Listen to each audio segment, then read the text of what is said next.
Ya, o tanga ima sila mai tatou atunu. Ya, ole pahenga tonu lea na ofia ile fasoa le tamai a Peseta. A o lofo ia le afioanga o vai lele nei.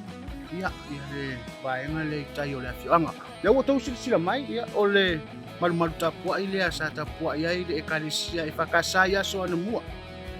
Fua ia ile morimau le tamai a Peseta. Ya, ai manatu o ia le fiau. Pasoa foi sa mai fai vor tatou tama. Aua vai se fiau taua. Ele ngata mai muanga le tatou atu. Ai silu taua mo matou tu puranga la baua. Baua foi le sao. E lu i tauai. Soifua ma le ora ni vai tau soifuanga mo le faaftai.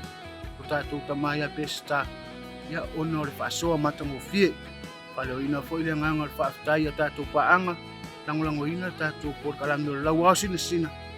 Ai manatua tatou tau marisi uio tatou por kalame ne fiafi Moses fa poponga le asunga fu al verse 4 manu ia tele ne fiafi to fasi